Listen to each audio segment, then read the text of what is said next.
परम पिता परमात्मा सावन कृपाल ਦੇ ਚਰਨਾਂ ਵਿੱਚ ਨਮਸਕਾਰ ਹੈ, ਜਿਨ੍ਹਾਂ ਨੇ ਅਪਾਰ ਦਇਆ ਕਰਕੇ ਸਾਨੂੰ ਆਪ ਦੇ ਜਸ਼ ਕਰਨ ਦਾ ਮੌਕਾ ਦਿੱਤਾ ਹੈ। ਇਹ ਸਭ ਕੁਝ ਉਸ ਦੇ ਹੱਥ ਵਿੱਚ ਹੈ ਕਿ ਕਿਸ ਨੂੰ ਮੈਂ ਭੁਲਾਉਣਾ ਹੈ, ਕਿਸ ਨੂੰ ਆਪਣੀ ਦੱਸ ਪਾਉਣੀ ਹੈ।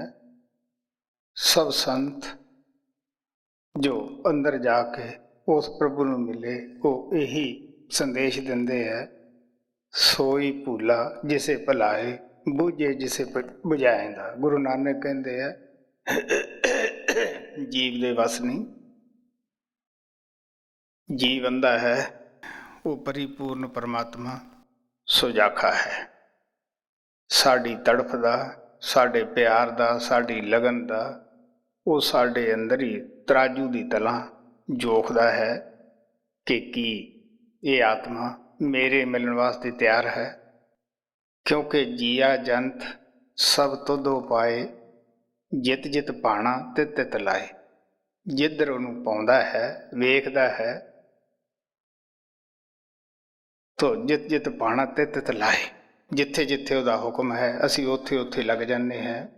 ਕਿਹਦਾ ਦਿਲ ਨਹੀਂ ਕਰਦਾ ਕਿ ਮੈਂ ਉਸ ਪ੍ਰਭੂ ਪਰਮਾਤਮਾ ਨੂੰ ਮਿਲਾਂ ਨਾ। ਸਾਡਾ ਦੁਨੀਆਦਾਰਾਂ ਦਾ, ਕਰਮ ਕਾਂਡੀਆਂ ਦਾ, ਸੰਤਾਂ ਦਾ ਇਤਨਾ ਹੀ ਫਰਕ ਹੁੰਦਾ ਹੈ, ਕਿਉਂਕਿ ਮੈਨੂੰ ਆਪਣੀ ਜ਼ਿੰਦਗੀ ਦੇ ਵਿੱਚ ਬਗੈਰ ਕਿਸੇ ਵਿਤਕਰੇ ਤੋਂ ਖੋਜ ਕਰਨ ਦਾ ਔਰ ਰੀਤੀ ਰਿਵਾਜ ਕਰਮ ਕਾਂਡ ਦਾ ਅੱਛਾ ਮੌਕਾ ਮਿਲਿਆ। ਮੈਂ ਆਪਣੀ ਜ਼ਿੰਦਗੀ 'ਚ ਅੱਛਾ ਇਹਦਾ ਫਾਇਦਾ ਵੀ ਉਠਾਇਆ। ਕਈ ਮੇਰੀ ਜ਼ਿੰਦਗੀ ਦੇ ਇਸ ਦੇ ਵਿੱਚ ਫਾਇਦੇ ਵੀ ਹੋਏ, ਕਿਉਂਕਿ ਨਿਰਾ ਕਰਮ ਕਾਂਡ ਸਾਡੇ ਕਰਨ 'ਤੇ ਹੀ ਹੈ। ਕਈ ਦਫਾ ਤਾਂ ਅਸੀਂ ਐਸਾ ਕਰਦੇ ਹਾਂ, ਜਗਤ ਦਿਖਾਵੇ ਦਾ ਕਰਦੇ ਹਾਂ, ਵਾਹ ਵਾਸਤੇ ਕਰਦੇ ਹਾਂ, ਉਹ ਇੱਕ ਪਾਣੀ 'ਚ ਮਦਾਨੀ ਹੁੰਦੀ ਹੈ। ਕਈ ਦਫਾ ਅਸੀਂ ਪੈਸੇ ਦੇ ਲਾਲਚ ਵਾਸਤੇ ਕਰਦੇ ਹਾਂ ਕਿ ਲੋਕਾਂ ਦਾ ਇਕੱਠ ਹੋਏਗਾ, ਉਹ ਸਾਨੂੰ ਆ ਕੇ ਮੱਥੇ ਟੇਕਣਗੇ। ਅਖੰਡ ਪਾਠ ਵੀ ਬਹੁਤ ਦਫਾ ਅਸੀਂ ਇਸੇ ਹਿਸਾਬ ਨਾਲ ਰੱਖਦੇ ਹਾਂ। ਜਪ ਤਪ ਧੂਣੀਆਂ ਵਗੈਰਾ ਵੀ ਇਸੇ ਤਰ੍ਹਾਂ ਪਿੱਛੋਂ ਆ ਕੇ ਹੋਮ ਵਗੈਰਾ ਕਰਨ ਦਾ ਭਾਵ ਇਹੀ ਹੁੰਦਾ ਹੈ। ਲੋਕਾਂ ਨੂੰ ਸੱਦੇ ਦੇਣ ਦਾ ਭਾਵ ਵੀ ਇਹੀ ਹੁੰਦਾ ਹੈ। ਲੇਕਿਨ ਇੱਕ ਇਸ ਦੇ ਉਲਟ ਹੁੰਦਾ ਹੈ। ਉਹ ਕੌਣ ਹੈ ਕਿ ਜਿਹਦੇ ਦਿਲ ਵਿੱਚ ਸ਼ੌਕ ਹੈ, ਜਿਹਦੇ ਦਿਲ ਵਿੱਚ ਤੜਫ ਹੈ, ਪਿਆਰ ਹੈ, ਜਿਹਨੂੰ ਨਾ ਮਾਨ ਵਡਿਆਈ ਦੀ ਲੋੜ ਹੈ, ਨਾ ਕਿਸ ਨੂੰ ਉਸ ਨੂੰ ਦੁਨੀਆ ਦੇ ਕਿਸੇ ਉਡੰਬਰ ਦੀ ਜ਼ਰੂਰਤ ਹੈ। ਉਹਦੇ ਅੰਦਰ ਇੱਕ ਸ਼ੌਕ ਹੁੰਦਾ ਹੈ। ਕੀ ਹੁੰਦਾ ਹੈ ਕਿ ਪਰਮਾਤਮਾ ਦੀ ਤਰਫ ਤੋਂ ਹੀ ਉਸ ਦਾ ਇੱਕ ਲਕਸ਼ ਹੁੰਦਾ ਹੈ ਕਿ ਮੈਂ ਇਸ ਨੂੰ ਪ੍ਰਾਪਤ ਕਰਨਾ ਹੈ। ਉਹ ਉਸੇ ਦੀ ਖੋਜ ਵਿੱਚ ਦਿਨ ਰਾਤ ਲੱਗਿਆ ਰਹਿੰਦਾ ਹੈ। ਕਿਸੇ ਜਗ੍ਹਾ ਜਾਵੇ, ਉਹ ਨਾ ਤਾਂ ਨੁਕਤਾਚੀਨੀ 'ਚ ਵਿਸ਼ਵਾਸ ਕਰਦਾ ਹੈ, ਨਾ ਕਿਸੇ ਅਡੰਬਰ 'ਚ ਕਰਦਾ ਹੈ, ਕਿਉਂਕਿ ਮੇਰੀ ਇਹ ਹੱਡ ਬੀਤੀ ਕਹਾਣੀ ਹੈ। ਗੁਰੂ ਨਾਨਕ ਨੇ ਕਿਹਾ, ਸਭ ਸੰਤਾਂ ਨੇ ਕਿਹਾ ਹੈ, ਮੈਂ ਜਿੱਥੇ ਗਿਆ ਆਮ ਤੌਰ 'ਤੇ ਜ਼ਿਆਦਾਤਰ ਲੋਕਾਂ ਨੂੰ ਵਹਿਮ ਭਰਮ ਵਿੱਚ ਪੈਂਦਿਆਂ ਨੂੰ ਦੇਖਿਆ। ਇਹੀ ਕੁਛ ਕੋਈ ਜੰਤਰ ਲਿਖ ਕੇ ਦਿੰਦਾ ਹੈ, ਕੋਈ ਤੰਤਰਕ ਹੈ।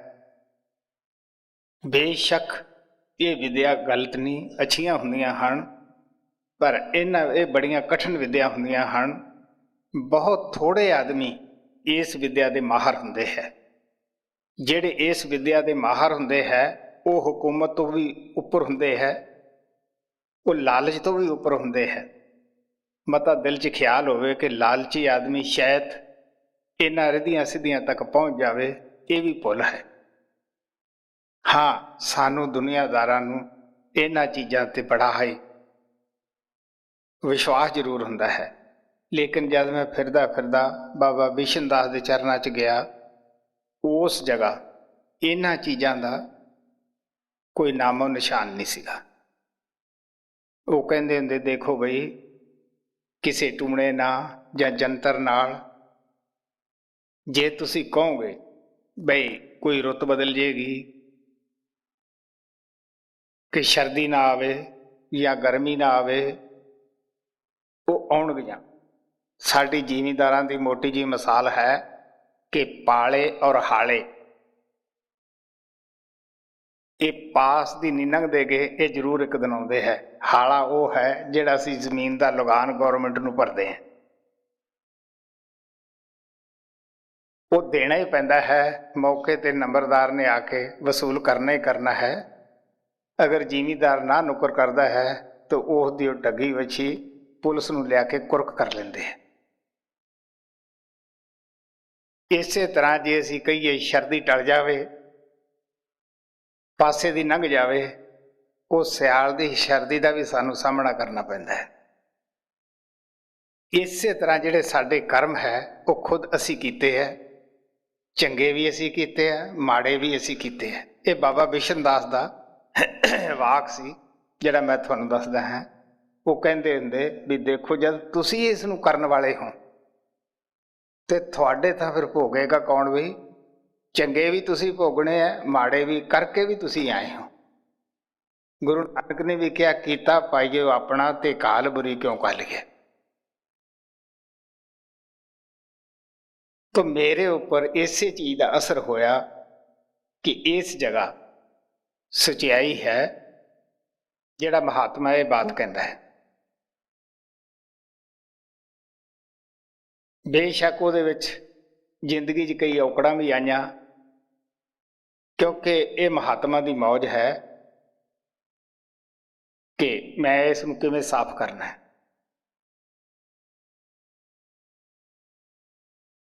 तो इसे तरह प्रभु परमात्मा कृपाल ने वो जिहड़ी तैयारी सी जिंदगी दी सच्चे दिलों तड़फ दी, वो इतनी तड़फ सी जिमें जिमें वो तेज हुंदी गई उवें उवें अपनी मंजिल की तरफ मैनू ले गई।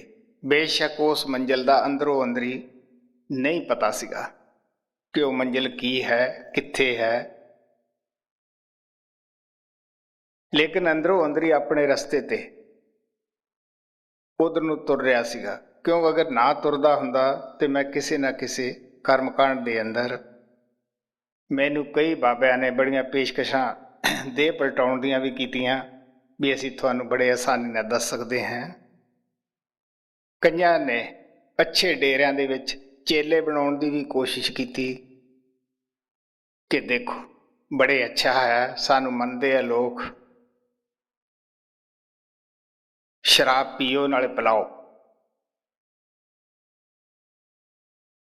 क्योंकि बाहर असी बड़े उडंबर करते हैं। गुरु नानक ने कहा सी बाहर पंचां विच बैठ के तपा सदाए, तो अंदर बह तपा पाप कमाए। वो गुरु साहब दे जिस पिंड च गुरु अंगद देव जी रहिंदे सी, उत्थे तपा बड़ा ही उन्हां दी हीरखा करदा सीगा कि ये देवी देवतियां नूं नहीं मनदागा। तो गुरु साहब ने बड़े प्यार नाल कहा कि बाहर पंचां विच बैठ के तपा सदाउंदा है, अंदर तपा बह पाप कमाए।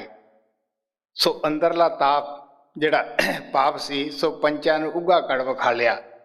गुरु साहब ने बड़ी एक मौज नाल दसिया भी हुण इस वेले जाओ तुसीं भला तपा की करदा है, कि तप करदा है। जदों पंचायत गई तो अगे विचार करन लग्या पिया सीगा।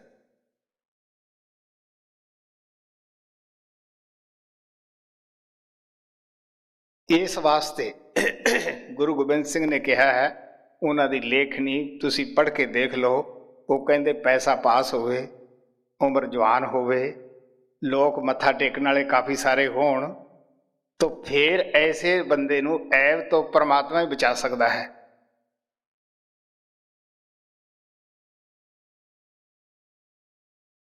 तो वो दयालु कृपाल ने सब वो जानदा सीगा, ये ओहदी दया सी। मैं दसदा हुंदा है कि इस गरीब आत्मा ते इस तरह की दया कीती कि जिस तरह रविदास ने धोबियां दी लड़की ते कीती। क्यों मैं आम तौर पर एक कहानी जिहड़ी कि मेरे ऊपर बड़ी टुकदी है, ਮੈਂ ਦੱਸਦਾ ਹੁੰਦਾ ਕਿ ਕਿਸ ਤਰ੍ਹਾਂ ਧੋਬੀਆਂ ਦੀ ਲੜਕੀ ਦੇ ਉੱਤੇ ਉਹਨਾਂ ਨੇ ਦਇਆ ਕੀਤੀ, ਇਸ ਗਰੀਬ ਆਤਮਾ ਤੇ ਵੀ ਇਸੇ ਤਰ੍ਹਾਂ ਹੀ ਦਇਆ ਹੋਈ। ਤੁਸੀਂ ਸ਼ਬਦ ਪੜ੍ਹਦੇ ਸੀ, ਮੈਂ ਇੱਕ ਦਿਨ ਗੁਰੂ ਨਾਨਕ ਦਾ ਸ਼ਬਦ ਪੜ੍ਹਦਾ ਸੀਗਾ, ਉਹਦੇ ਵਿੱਚ ਆਇਆ,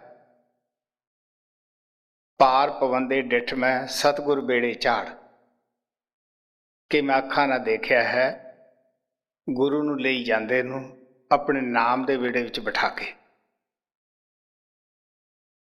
ਜੋ ਮੈਂ ਦੱਸਿਆ ਸੀ ਕਿ ਬਾਬਾ ਬਿਸ਼ਨ ਦਾਸ ਜੋ ਦੇਖਦੇ ਸੀ ਉਹ ਹੀ ਕਹਿੰਦੇ ਸੀ, ਇਸੇ ਤਰ੍ਹਾਂ ਸਭ ਸੰਤਾਂ ਨੇ ਬੇਸ਼ੱਕ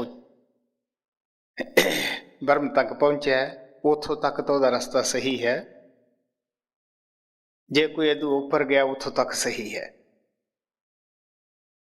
ਫਰਕ ਇਤਨਾ ਹੁੰਦਾ ਹੈ, ਜਿਹੜੇ ਨਿਚਲੇ ਦਰਜੇ ਦੇ ਮਹਾਤਮਾ ਹੈ ਉਹ ਉੱਪਰਲੇ ਵਾਲਿਆਂ ਦੀ ਖਿੱਲੀ ਉਡਾਉਂਦੇ ਹੈ, ਉਹ ਮੰਨਣ ਵਾਸਤੇ ਤਿਆਰ ਨਹੀਂ ਹੁੰਦੇਗੇ, ਕਿਉਂਕਿ ਉਹਨਾਂ ਨੇ ਉੱਪਰ ਜਾ ਕੇ ਦੇਖਿਆ ਨਹੀਂ ਗਾ।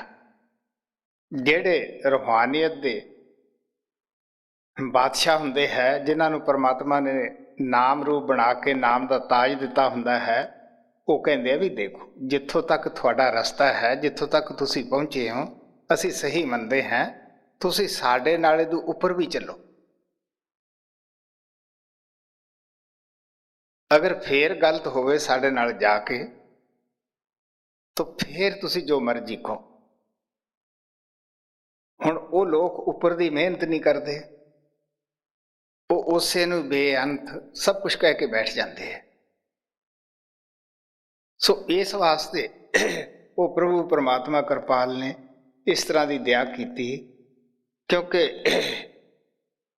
ਜਦੋਂ ਅਸੀਂ ਇਸ ਤਰ੍ਹਾਂ ਥੱਕ ਜਾਂਦੇ ਹਾਂ ਫਿਰ ਸਾਨੂੰ ਪਤਾ ਲੱਗਦਾ ਹੈ ਕਿ ਇਹਨਾਂ ਕਰਮ ਕਾਂਡ ਦੇ ਅੰਦਰ ਕੀ ਸਾਨੂੰ ਮਿਲਦਾ ਹੈ, ਕੀ ਅਸੀਂ ਇਹਦੇ ਵਿੱਚ ਵਕਤ ਆਪਦਾ ਕਿਸ ਤਰ੍ਹਾਂ ਲਾ ਰਹੇ ਹਾਂ, ਉਹਦੀ ਕਿੰਨੀ ਕੁ ਅਸੀਂ ਕਦਰ ਕਰ ਰਹੇ ਹਾਂ।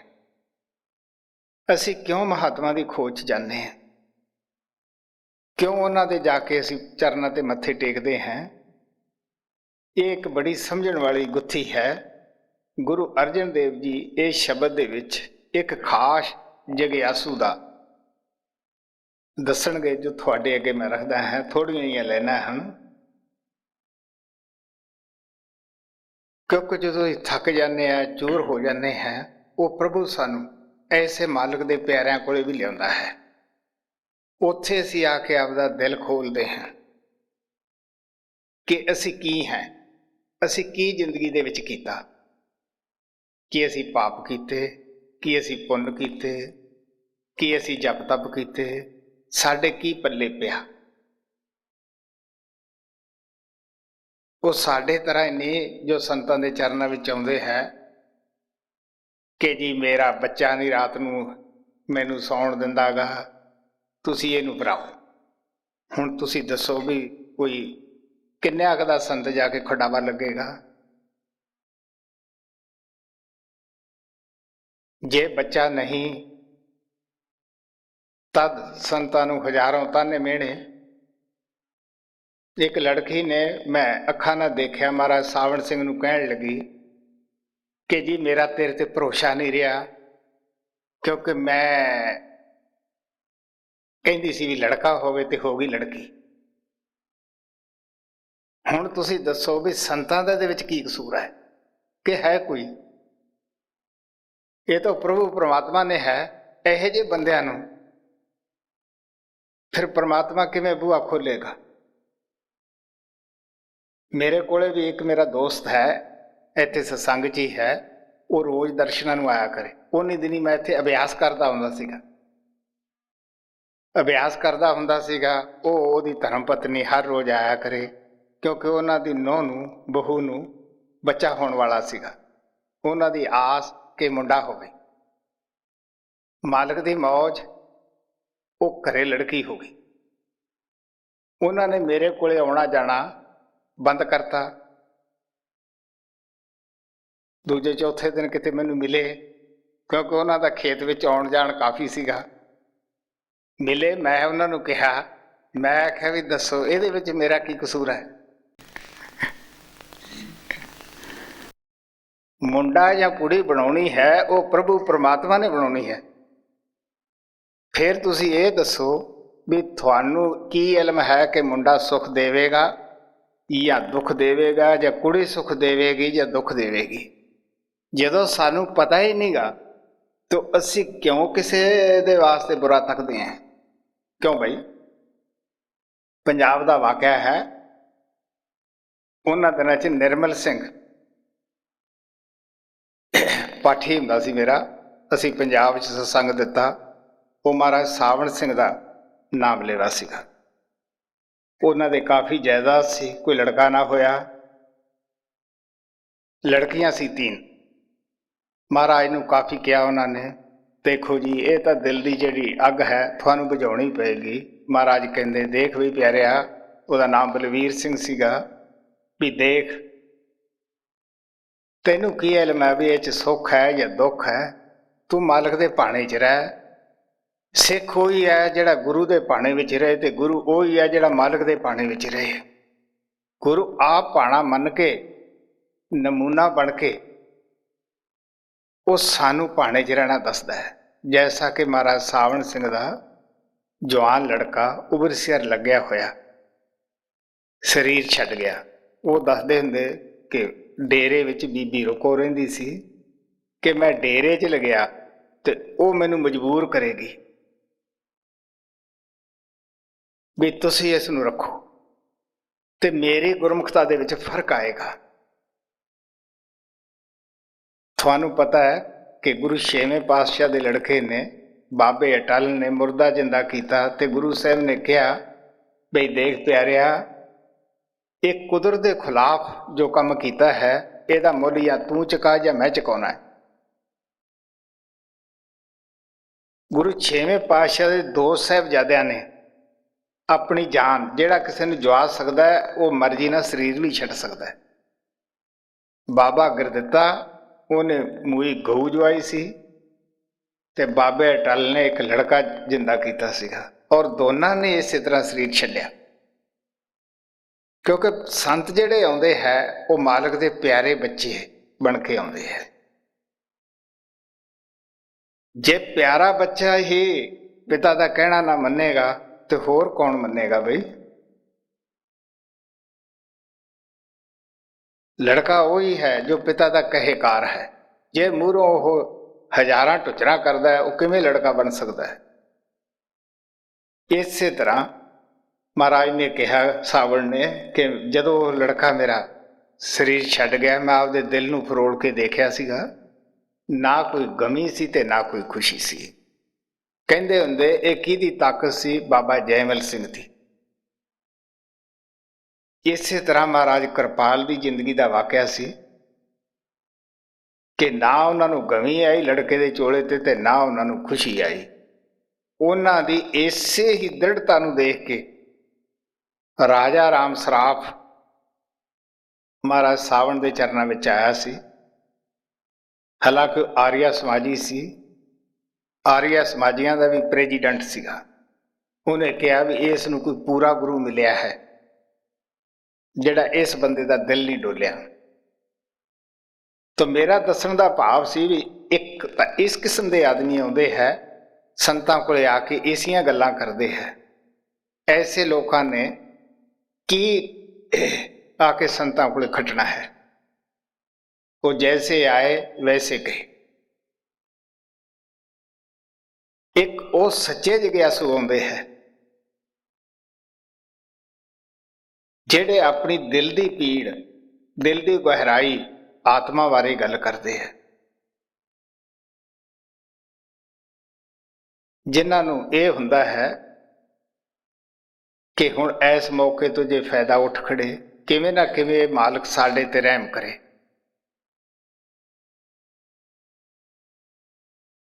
तो मैं दसदा हुंदा मेरे ते महाराज ने आके यही पुछया सीगा, क्यों बई भजन का हाल दस।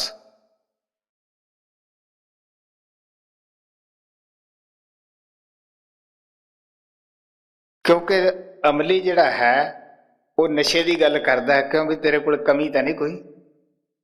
हुण जिहड़ा भजन करता उन्हें भजन ही पुछना है, क्यों बई की हाल है तेरे भजन का। तो मैं एक कई दफा ही दसदा हुन्ना है कि उदू एक दिन 2 दिन पहला मेरे रिश्तेदार पंजाब चों आए सीगे। उन्हां दा कोई शादी वादी सी। पहला तो उन्होंने मेरे बूहे च खड़ के आरती की तरह सतनाम सतनाम वाहेगुरु वाहेगुरु किया। मैं उन्होंने कहा भी अंदर आ जाओ। अंदर आए। वो मेरे को 5-4 घंटे खड़े। बस उन्होंने आपदे गौने गाए, तुसी जी उत्थे जरूर आना है, असी आ समान बनाना है, तुसी इस तरह करो। मैं उन्होंने प्यार ना बथेरा समझाया भी जब मैं तुहानू छड्डिया तुसी मैनू छड्डिया, तुसी मेरे छुट गए मैं तुहाथों छुट गया। पर दुनियादार कदों इस बात नू मनते है। वो गौने गाउंदे तुर गए। तीसरे दिन सच्चे पातशाह उत्थे आए। जब उन्होंने पूछा क्यों भाई भजन दा दस, तो मैं एक तो को हमेशा बोल के दसदा हुन्ना, आए लखा ही प्राहुणे पर ऐसा कोई आया ना।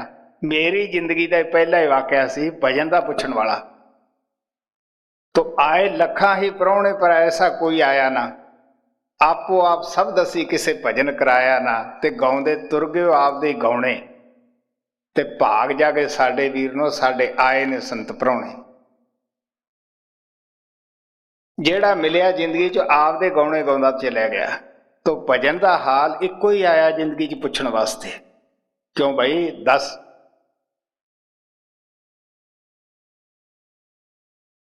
जेड़ा ऐसा थानू मिलता है उससे की वारोगे।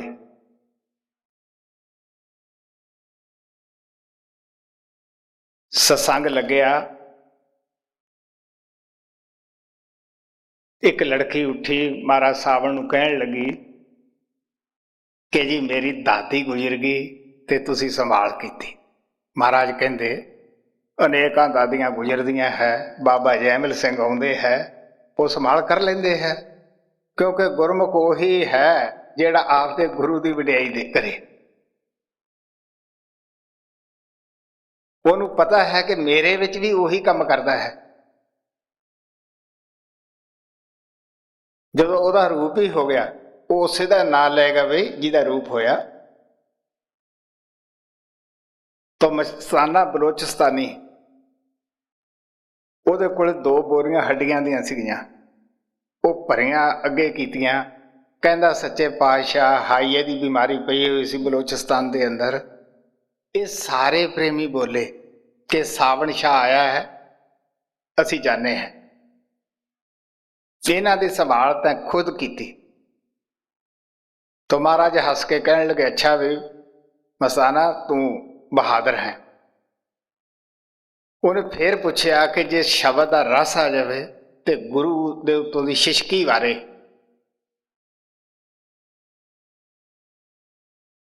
वो कहता मन वार दे महाराज सावण सिंह कहते कि मन वार देवे। प्यारे जिसने मन वारता उन्हें पिछे की रखिया। महाराज सावण सिंह अफगानिस्तान का अयूब खां बादशाह की मिसाल दिंदे हुंदे सीगे। वो अंग्रेज़ों ने कैद किया, कोमरी के पहाड़ों च रखिया। उस जिहड़ी उसदे घर वाली सी वो CID की नौकर सी, 1500 रुपया लैंदी हुंदी सी महीने का। उसने राते रात भजन की तैयारी की उतों भी मैं इतों भज जावां, इन्हां दे राज चों पासे चलिया जावां। वो घर वाली ने अंग्रेज़ों को भेज दे दिता भी ये भजन की साजिश बनाता है। उन्होंने फड़ के फिर अच्छी तरह कैद कर लिया। तो महाराज सावण सिंह कहते हुंदे सी भी तुसी देखो, उन्हें तन तो देता उस राजे नूं लेकिन मन नहीं दिता। तो असी गुरु नूं की देना है मन। जिसने मन देता वो बहादुर बन गया। इसे वास्ते गुरु अर्जन देव ने कहा मन संतन का तन संतन का, तन संतन का किया कि असी सौखे हो गए। क्योंकि मन की रुकावट सी। तन जब संतां दा हो गया, साडे अंदर जो बकारां दी अग है परेशान करती है, जो साडा ने किवें अग उठेगी बई।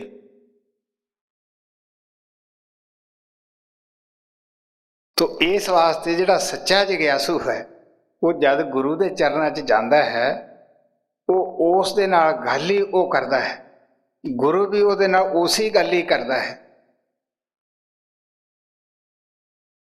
महाराज ने जब ये पूछा तो मैं इन्नी कविता पढ़ी सी, आखिर मेरे मुंह चो यही निकलिया जो मेरे दिल च सीगा कि जी मेरा दिल दिमाग बचपन तो खाली है, मैं नहीं कहता तुहाथों मैं की पूछा। महाराज कहन लगे देख भाई, मैं दिल दिमाग खाली देख के 500 किलोमीटर चल के आया, दिमागी कुश्तियां करने वाले मेरे पास बहुत है। तो प्यारे जिथे दिल खाली हुंदा है उत्थे जरूर बैठता है। मसला तो साडा दिल खाली करन दा है। कबीर साहब ने की कहा है कि मन दिया कहीं और को, तन साधा के संग, कैसे कबीर कैसे लगे कोरी गजी रंग। हुण इत्थे असीं आउंदे आ, ये तो जरूर कहने जी दया करो दया करो, तो वो बैठे भी दया करन हुंदे है, इहदे विच कोई शक नहीं गा। जिवें उन्हां नूं इह रूहानीयत मुफ्त विच मिली है, वो दिंदे भी मुफ्त ही है, पर लैण वाला किन्ने का बई। हुण असीं सत्संग दे विच बैठे हैं, कंघियां मार के देखो, बहुत थोड़िਆਂ ਦਾ ख्याल एक अद्धा सकेंट इधर टिकेगा, मिनट नहीं सकेंट ही। नहीं तो घर के कारोबार च जाता है, होर किसे नाल जाता है, कदे किसे दी शक्ल अगे आउंदी है, कदे किसे दी आउंदी है। तुसीं देख लो बॉम्बे दे अंदर साडे पश्चिम दे प्रेमी भी आउंदे आ, साडे हिंदुस्तानी भी आउंदे आ। मैनू उत्थे अपने अभ्यास का तजर्बा हिंदुस्तानी भी दसदे आ ते पश्चिम वाले भी दसदे आ। हिंदुस्तानी ज़्यादा तो ज़्यादा बस एक दो ही हुंदे आ।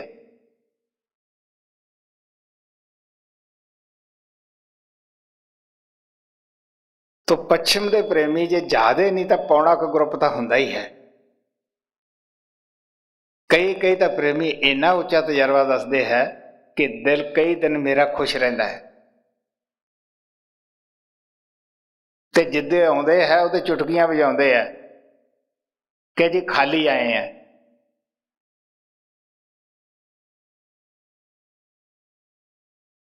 इत्थे उदों 16 PH ग्रुप आया, एक मिल गया उपर, मैनू कहन लग्या बस गलबात तो कोई नहीं, कोई 5-4 मिनट मैनू कोले बैठ लैण दिओ।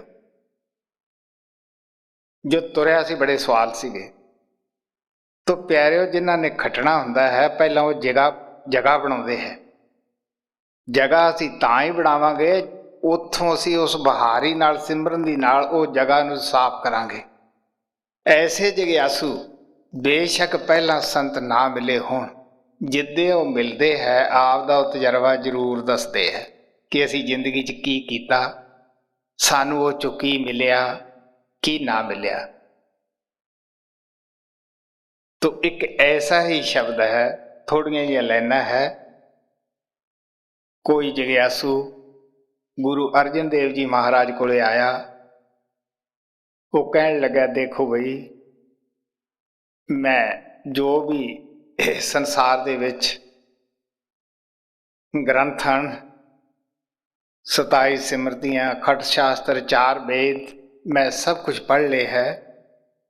नेति धोती न्योरी करम मैं खुद भी कीते और जिन्हों ने मैनू सिखाया उन्होंने भी करे।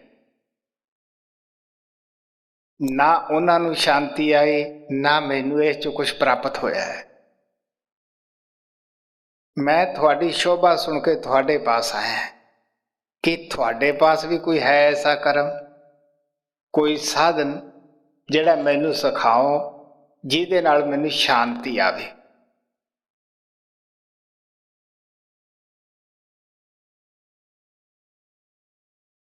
शांति नूं जो समझ लिए, शांति एक ऐसी चीज है ਜਦੋਂ ਤੁਹਾਡੇ ਅੰਦਰ ਜਿਹੜੀਆਂ ਅੱਗਾਂ ਇਨਸਾਨ ਨੂੰ ਪਰੇਸ਼ਾਨ ਕਰਦੀਆਂ ਦਿਨ ਰਾਤ,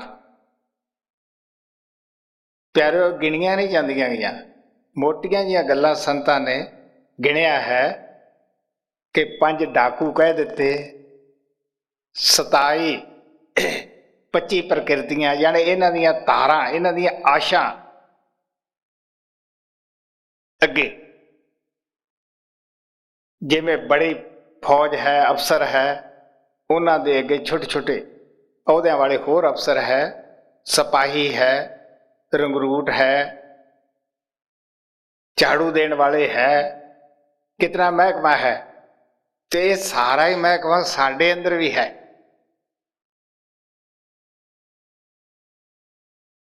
ਜਦ ਇਹ ਸਾਰੇ ਸਾਡੇ ਅੰਦਰੋਂ ਬਾਹਰ ਹੋ ਜਾਂਦੇ ਹੈ, ਉਸ ਵੇਲੇ ਕੈਸੀ ਸ਼ਾਂਤੀ ਆਉਂਦੀ ਹੈ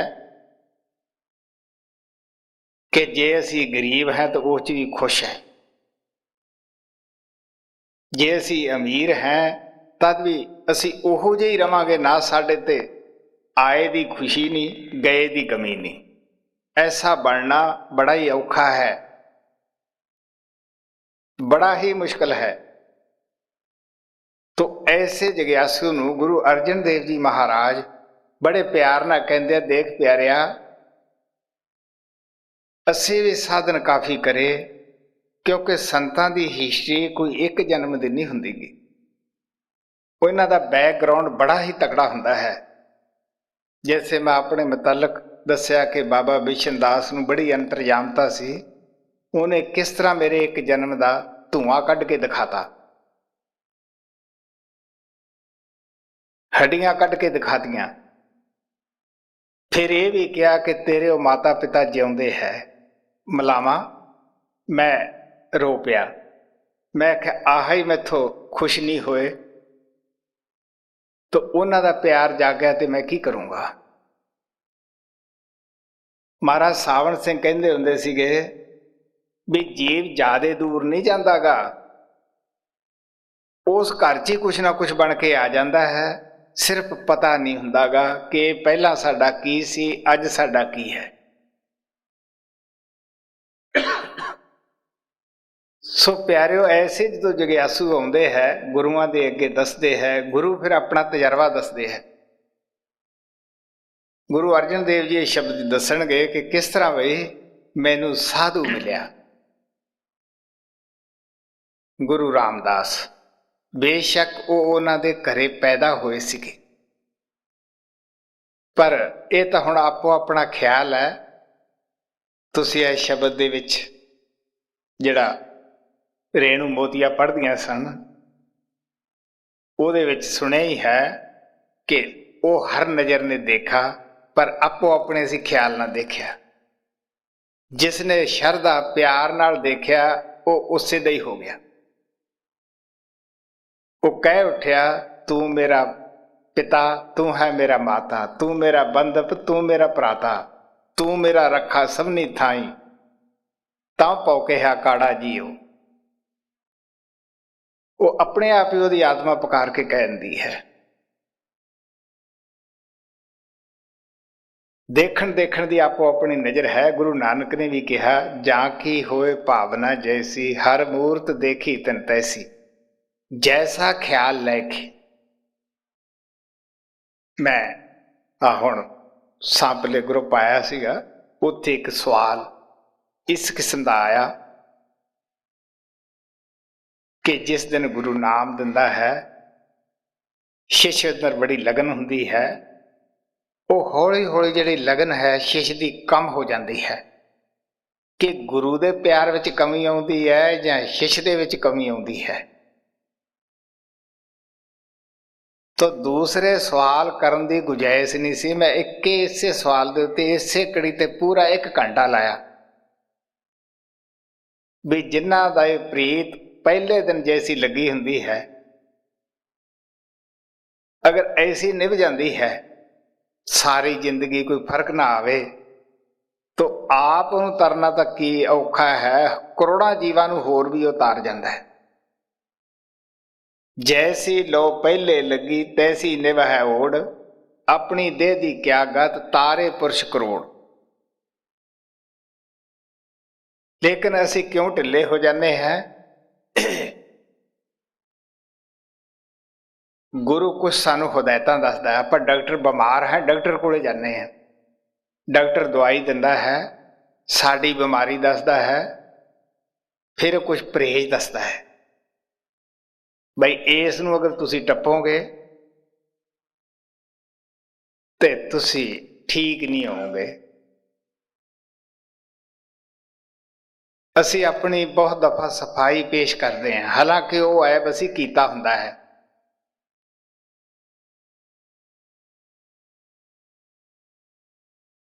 पर उत्थे असी सफाई पेश करते हैं, तुसी देखो भी डॉक्टर का की जाऊगा, की नुकसान है डॉक्टर का?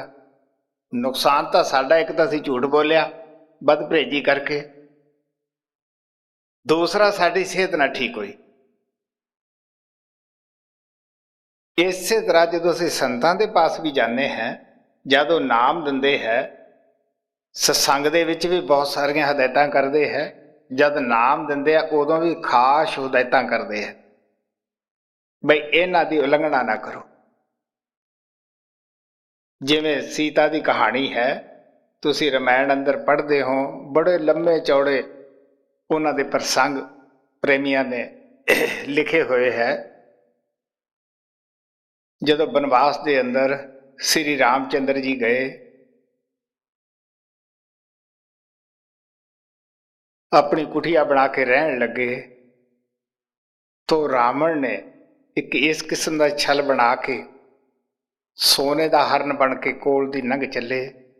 सीता कहन लगी, ये हरन बड़ा अच्छा है, मैं इनू प्राप्त करना है। रामचंद्र जी कहन लगे, कदे सोने का हरन भी होया है?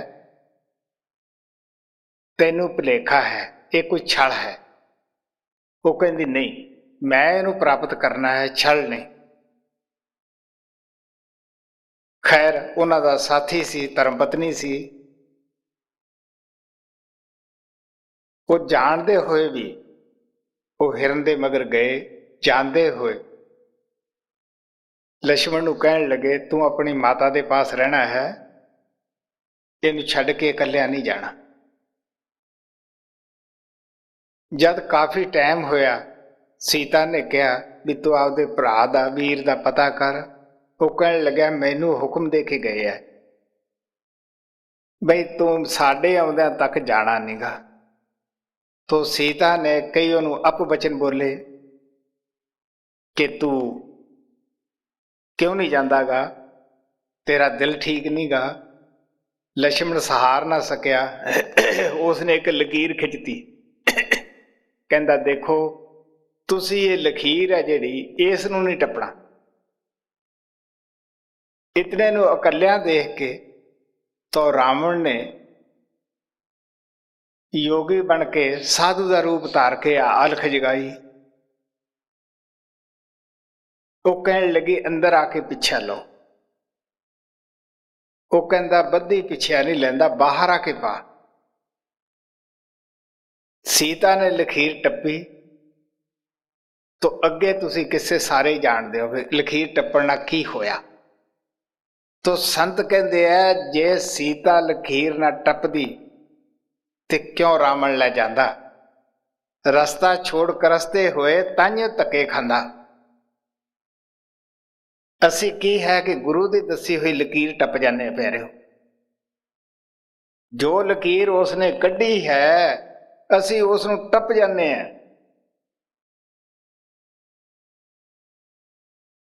इस वास्ते साड़ी ये हालत हुंदी है, ना सानू वो शांति जी का जिक्र संत करते हैं प्राप्त हुंदी है। तो फिर महाराज सावण सिंह कहते हुंदे सी, साधा दा वगाड़िया ना घर जोगरा ते ना घाट जोगरा, क्योंकि होर थां किते ऐसा रस भी नहीं आउंदा। असी बहनों भी नहीं हटते, क्योंकि ओहो जी चीज़ होर नहीं कितों मिलती। असी सत्संग नूं भी छड्डणों हट देगे, क्योंकि होर थां किते ऐसा रस नहीं मिलता।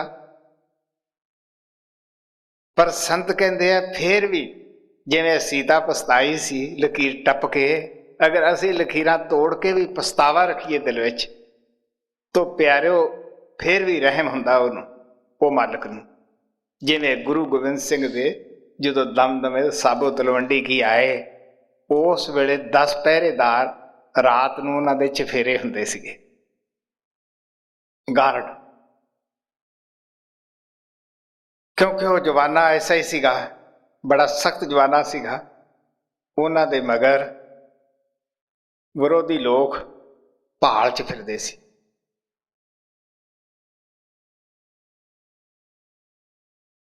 ਤਾਂ ਉੱਥੇ ਉਸ ਪਿੰਡ ਦੇ ਅੰਦਰ, ਸਾਬੋ ਦੇ ਅੰਦਰ, ਕੁਛ ਰਾਸਧਾਰੀਏ ਆ ਗਏ। ਉਹਨਾਂ ਨੇ ਆ ਕੇ ਢੋਲ ਢਮੱਕਾ ਵਜਾਇਆ, ਰਾਸ ਦੀ ਚਰਚਾ ਕੀਤੀ। ਹੁਣ ਉਹ ਸਿੱਖ ਜਿਹੜੇ, ਹੁਣ ਤੁਹਾਨੂੰ ਪਤਾ ਹੈ, ਮੈਂ ਆਰਮੀ 'ਚ ਰਿਹਾ ਹੈ, ਕਿ ਸੰਤਰੀ ਦਾ ਕਿੰਨਾ ਸਖਤ ਪਹਿਰਾ ਹੁੰਦਾ ਹੈ। ਫਿਰ ਆਰਮੀ ਦਾ ਸੰਤਰੀ ਜਿਹੜਾ ਹੁੰਦਾ ਹੈ, ਉਹਦਾ ਤਾਂ ਬੜਾ ਹੀ ਪਹਿਰਾ ਤਕੜਾ ਹੁੰਦਾ ਹੈ। ਉਹ ਖੁੱਚ 'ਚ ਵਲ ਨਹੀਂ ਪੈਣ ਦਿੰਦਾ ਗਾ। ਉਹਦੀ 50-50 ਫੁੱਟ ਤੱਕ ਬਿਲਕੁਲ ਐ ਅੱਖਾਂ ਲੱਗੀਆਂ ਹੁੰਦੀਆਂ ਹਨ। ਉਹ ਸੁਸਤ ਨਹੀਂ ਹੋ ਸਕਦਾ ਗਾ। ਸਾਡੇ ਲੈਨ ਸੰਨ ਹੁੰਦੀ ਸੀ, ਦੂਸਰੇ ਪਾਸੇ ਪੁਲਿਸ ਵਾਲੇ ਵੀ ਹੁੰਦੇ ਸੀਗੇ। ਉਹਨਾਂ ਨੇ ਰਜਾਈ ਲੈਣੀ ਤੇ ਕੁਰਸੀ ਤੇ ਬਹਿ ਜਾਣਾ ਲੈ ਕੇ ਰਫਲ। ਹੁਣ ਜਿਹਦੇ ਉੱਤੇ ਰਜਾਈ ਹੋਵੇ ਤੇ ਅਸੀਂ ਹੱਸਦੇ ਹੁੰਦੇ ਕਿ ਭਾਵੇਂ ਸਾਹਮਣੇ ਕੁਰਸੀ ਇਹਨੂੰ ਚੱਕ ਦੇਗੀ। ਤਾਂ ਮੈਂ ਜਿਹੜੀ ਨੌਕਰੀ ਕਰੀ ਹੈ, ਮੈਂ ਤੁਹਾਨੂੰ ਉਹਦੇ ਮੁਤਲਕ ਦੱਸਦਾ, ਜੋ ਦੇਖੀ ਹੈ ਉਹ ਕਰਦਾ ਹੈ। ਤਾਂ ਸੰਤਰੀ ਇਸ ਤਰ੍ਹਾਂ ਹੁੰਦਾ ਹੈ। ਤਾਂ ਜਦੋਂ ਉੱਥੇ ਹੋਕਾ ਦਿੱਤਾ ਰਾਸਧਾਰੀਆਂ ਨੇ, ਆ ਕੇ ਢੋਲ ਢਮੱਕਾ ਵਜਾਇਆ, ਵਾਜੇ ਵੱਜੇ, ਉਹ ਕਹਿਣ ਲੱਗੇ ਵੀ ਮਹਾਰਾਜ ਤਾਂ ਸੁੱਤੇ ਪਏ ਹੈ ਤੇ ਆਪਾਂ ਰਾਸ ਵੇਖੇ ਹੁੰਦੇ ਆ। ਕੁਛ ਕਹਿਣ ਲੱਗੇ ਵੀ ਕਦੇ ਗੁਰੂ ਵੀ ਸੁਣਦੇ ਆ, ਇਹ ਸੁੱਤਾ ਪਿਆ ਵੀ ਵਹਿੰਦਾ। ਤੋ ਜੇ 2 ਮਿੰਟ ਸਰੀਰ ਸੁੱਤਾ ਹੈ, ਇਹਦੇ ਅੰਦਰੋਂ ਆਤਮਾ ਜਾਗਦੀ ਹੈ। ਕੁਛ ਕਹਿਣ ਲੱਗੇ ਜਿਹੜੇ ਸਿੱਖੀ ਦੇ ਵਿੱਚ ਢਿੱਲੇ ਸੀ, ਉਹ ਕਹਿਣ ਲੱਗੇ ਨਹੀਂ ਵੀ ਹੁਣ ਆਪਾਂ ਚੱਲੀਏ, ਹੁਣ ਤਾਂ ਵੇਖੋ ਨਾ ਇਹਨੂੰ ਸੁਰਤ ਤਾਂ ਹੈ ਕੋਈ ਨਹੀਂ। ਉਹ 5 ਚਲੇ ਗਏ, 5 ਉੱਥੇ ਪਹਿਰੇ ਤੇ ਖੜੇ ਰਹੇ। ਉਹ ਹੁਣ 5 ਉੱਥੇ ਰਾਸ ਦੇਖਦੇ ਹੋਏ ਵੀ ਡਰੀ ਜਾਣ ਵੀ ਜੇ ਗੁਰੂ ਸਾਹਿਬ ਉੱਠ ਖੜੇ, ਪਤਾ ਨਹੀਂ ਤੜਕੇ ਸੰਗਤ ਵਿੱਚ ਕਿੰਨੀਆਂ ਝੜਕਾਂ ਮਾਰਨਗੇ। ਕਿਤੇ ਮਹਾਰਾਜ ਜੀ ਸੰਗਤ ਚੋਂ ਖਾਰਜੀ ਨਾ ਕਰ ਦੇਣ ਵੀ ਇੱਥੇ ਵੜਿਆ ਤਾਂ ਸੋਚ ਲੈ। ਉਹ ਅੱਖਾਂ ਨਾਲ ਜ਼ਰੂਰ ਦੇਖਣ, ਪਰ ਜਿਹੜਾ ਮਨ ਸੀ ਉਹਨਾਂ ਦਾ ਗੁਰੂ ਕੋਲੇ ਰਿਹਾ। ਹੁਣ ਜਿਹੜੇ ਉਹ 5 ਪਿੱਛੇ ਪਹਿਰੇ ਤੇ ਖੜੇ ਸੀ, ਉਹ ਕਹਿਣ ਲੈ ਮਹਾਰਾਜ ਤੇ ਜੇ ਉੱਠਿਆ ਤਾਂ ਹੈ ਨਹੀਂ, ਲੈ ਤਾਂ ਪਏ ਐ, ਆਪਾਂ ਇਹ ਵੀ ਨਾ ਕਹੇ, ਜੇ ਜਾ ਵੜਦੇ ਤਾਂ ਆਪਾਂ ਲਾ ਹੁਣ ਨੂੰ ਤਾਂ ਵੇਖ ਹੀ ਆਉਂਦੇ। ਹੁਣ ਉਹਨਾਂ ਦੇ ਜਿਹੜੇ ਮਨ ਸੀ ਉਹ ਰਾਸਧਾਰੀਆਂ ਦੇ ਕੋਲੇ ਸੀਗੇ, ਤੇ ਉਹਨਾਂ ਦੇ ਜਿਹੜੇ ਗਏ ਸੀ ਉਹਨਾਂ ਦੇ ਗੁਰੂ ਚਰਨਾਂ ਸੀ। ਤੜਕੇ ਜਦੋਂ ਉੱਠੇ, ਮਹਾਰਾਜ ਦਾ ਸਤਸੰਗ ਲੱਗਿਆ, ਦੀਵਾਨ ਲੱਗਿਆ, ਉਹਨਾਂ ਨੇ ਉਹ 10 ਹੀ ਬੁਲਾ ਲਏ ਪਹਿਰੇਦਾਰ ਕਿ ਹਾਂ ਬਈ ਤੁਸੀਂ ਸੰਤਰੀ ਖੜੇ ਸੀਗੇ।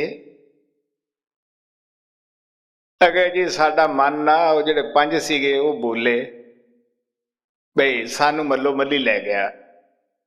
ਅਸੀਂ ਤਨ ਕਰਕੇ ਤਾਂ ਗਏ, ਪਰ ਉੱਥੇ ਡਰਦੇ ਬੜੇ ਤੋਂ ਰਹੇ ਹਾਂ ਬਈ ਜੇ ਗੁਰੂ ਸਾਹਿਬ ਨੂੰ ਪਤਾ ਲੱਗ ਗਿਆ, ਕੱਲ ਨੂੰ ਸੰਗਤ ਚੋਂ ਨਾ ਕਿਤੇ ਮਨਾ ਕਰ ਦੇਣਾ। ਤੋ ਕਾਹਦੇ ਸਾਡਾ ਦੇਖਣ ਸੀ, ਉੱਥੇ ਵੀ ਕੰਬੀ ਗਏ ਆ। ਉਹ ਦੂਜਿਆਂ ਨੂੰ ਕਹਿੰਦੇ ਕਿਉਂ ਬਈ ਤੁਸੀਂ? ਅਗੇ ਜੀ ਅਸੀਂ ਬੈਠੇ ਤਾਂ ਜ਼ਰੂਰ ਇੱਥੇ ਰਹੇ ਹਾਂ ਬੱਧੇ, ਪਰ ਸਾਡਾ ਮਨ ਉੱਥੇ ਹੀ ਪਿਆ ਸੀਗਾ ਰਾਸਧਾਰੀਆਂ 'ਚ। ਗੁਰੂ ਸਾਹਿਬ ਕਹਿੰਦੇ ਵੀ ਇਹ ਵੀ ਇੱਕ ਤੁਹਾਡੇ ਵਾਸਤੇ ਸਿੱਖਿਆ ਹੈ, ਠੀਕ ਹੈ, ਇਹ ਤੁਹਾਡੇ ਵਾਸਤੇ ਸਿੱਖਿਆ ਹੈ ਕਿ ਤੁਸੀਂ ਮਨ ਨੂੰ ਹਮੇਸ਼ਾ ਗੁਰੂ ਚਰਨਾਂ ਦੇ ਵਿੱਚ ਰੱਖੋ। ਲੜਕੀਆਂ ਬਾਹਰ ਪਾਣੀ ਭਰਨ ਜਾਂਦੀਆਂ ਹਨ, ਸਖੀਆਂ ਸਹੇਲੀਆਂ ਨਾਲ ਗੱਲਾਂ ਕਰਦੀਆਂ, ਪਰ ਚਿੱਤ ਉਹਨਾਂ ਦਾ ਗਾਗਰ ਵਿੱਚ ਹੁੰਦਾ ਹੈ।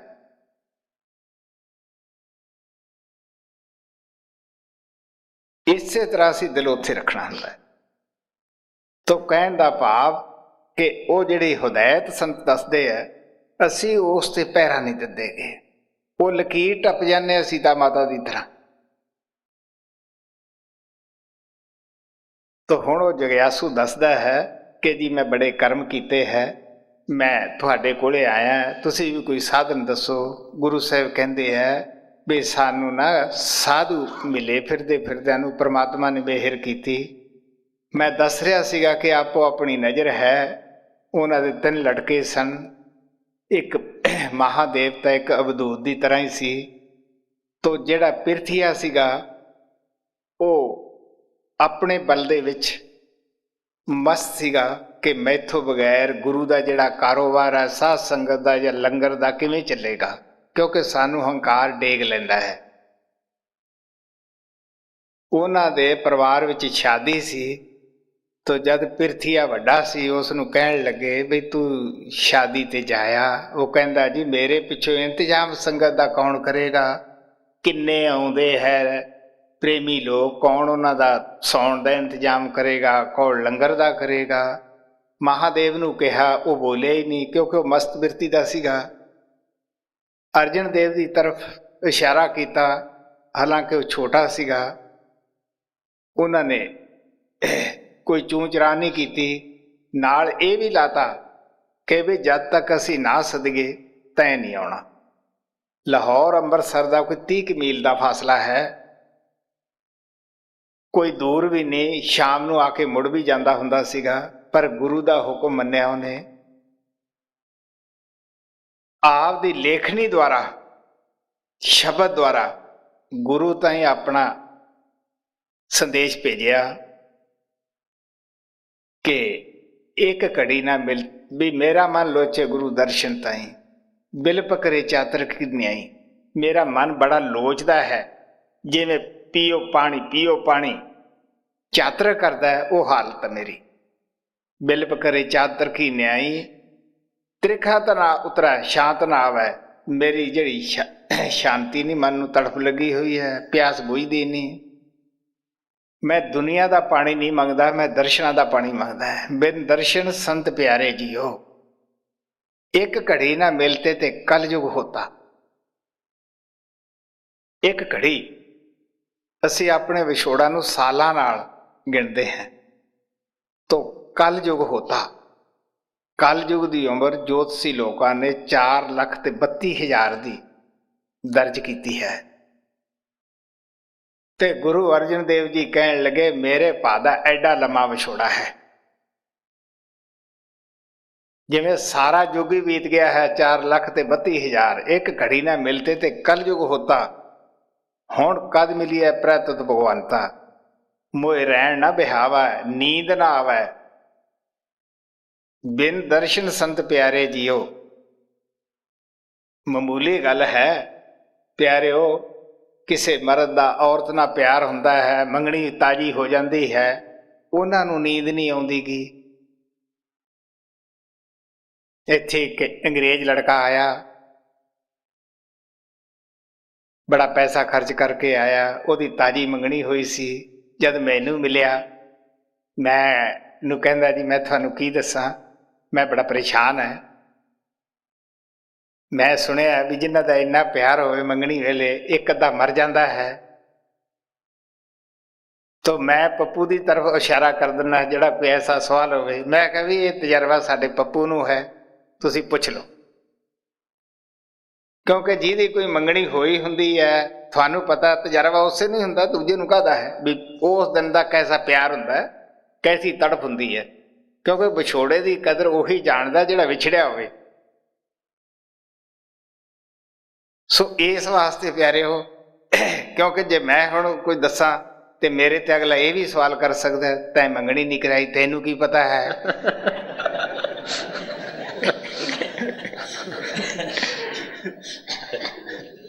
ਜਿਵੇਂ ਪਿਛਲੀ ਦਫਾ ਕਿੱਥੇ ਇੱਕ ਲੜਕੀ ਆਈ, ਅੱਛੀ ਪੜ੍ਹੀ ਲਿਖੀ, ਮੈਨੂੰ ਆਦੀ ਕਿ ਤੂੰ ਉਹ ਦੱਸ, ਜਦੋਂ ਇਹ ਕਹਿੰਦਾ ਆਤਮਾ ਇੱਕੋ ਹੀ ਹੈ ਤੇ ਤੂੰ ਸ਼ਾਦੀ ਕਿਉਂ ਨਹੀਂ ਕਰਾਈ। ਮੈਂ ਮੂੰਹ ਜਿਹਾ ਬਣਾ ਕੇ ਨਾ ਭੈੜਾ ਜਿਹਾ, ਮੈਂ ਆਖਿਆ ਮੈਨੂੰ ਕਿਸੇ ਨੇ ਪਸੰਦ ਨਹੀਂ ਕੀਤਾ।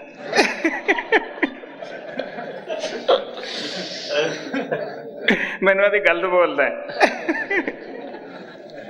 ਤਾਂ ਮੇਰਾ ਕਹਿਣ ਦਾ ਭਾਵ ਇਤਨਾ ਹੀ ਹੈ ਕਿ ਪਿਆਰਿਓ, ਜਿਹੜਾ ਨਾ ਵਿਛੜਿਆ ਹੋਵੇ ਉਸਨੂੰ ਕੀ ਇਲਮ ਹੈ। ਵਿਛੋੜੇ ਦੀ ਕਦਰ ਉਹ ਹੀ ਜਾਣਦਾ। ਮੈਂ ਇਸ ਵਾਸਤੇ ਪੱਪੂ ਦਾ ਨਾਂ ਲੈਣਾ ਹੁੰਦਾ, क्योंकि मेरे को यही बैठा हुंदा मौजूद शादीशुदा। तो ये है कि जिहड़ा विछड़िया होवे उस दा ही है।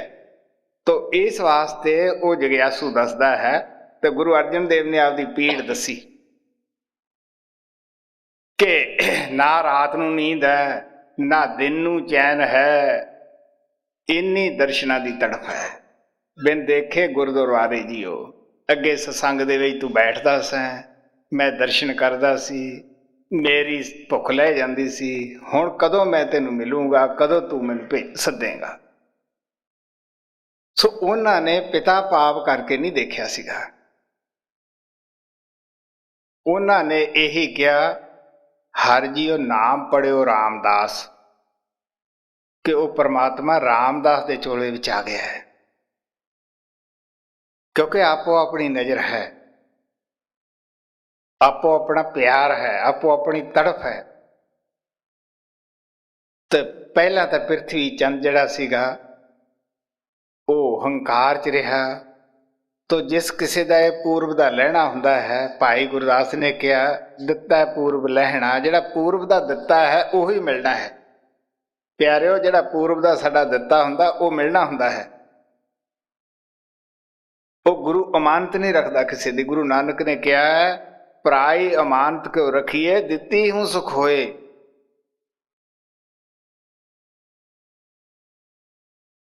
तो उन्होंने वो अमानत उस वेले साडे दिलों नूं फिर खुड़कदी है, झगड़ा करते हैं असी, लो जी इनू देता, मैं हकदार सी, हुण तुसी ये देखो भी ये कोई दुनियावी जायदाद है जिहदे असी हकदार बनते हैं। ये तो रूहानी माल है बई, प्रेमी का माल है। ना इत्थे किसी हुकूमत का जोर है, ना किसी घर वाले का, ना किसी का बाहरले का। ये तो जो करे वो ही पावे। सो असी इतिहास रोज पढ़ते हैं, सुनते भी हैं कहानियां, लेकिन जब खुद आप ते आउंदी है फिर भुल जाने हैं। सो प्यारे, गुरु अर्जन देव ने आपदे पिता नूं पिता भाव नहीं देखिया सी, परमात्मा करके देखिया सी। सो वो दसदे है कि परमात्मा ने कृपा करके सानू साधु मिलाया, साधु ने नाम का भेद दिता, कृपा की। तो प्यारे, सब कुछ इस तरह प्राप्त होया है। हाँ भाई पढ़। मांझ महला पंजवा पन्ना 98। खोजत खोजत दर्शन चाहे, पात पात बन बन अवगाए। निर्गुण सारे गुण हर हर मेरा, कोई है जियो आन मिलावे जियो। वो जग्यासू आके बड़े प्यार नाल आपदा तजर्बा दसदा है कि मैं काहदे वास्ते फिरिया, जंगलों पहाड़ों च भी गया। दस पई कि उत्थे एक साधु तप करता है। जिहड़े जंगलों च जाते हैं कोई एवें नहीं भजे फिरदे हुंदे, क्योंकि पिछले जमानिਆਂ ਦੇ अंदर हुण भी कई है ऐसे जिहड़े बाहर जाके एकांत विच ऐसा साधन आपदा साधदे है।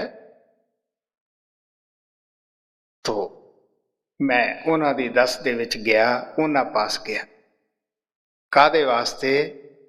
परमात्मा के दर्शन वास्ते, कोई सैर करन वास्ते नहीं मैं गया उत्थे, सिर्फ दर्शना वास्ते कि वो जिहड़ा निर्गुण परमात्मा है, जिहड़ा सरगुण बन के संसार विच आउंदा है, कोई है जिहड़ा मैनू उस दे नाल मिला देवे।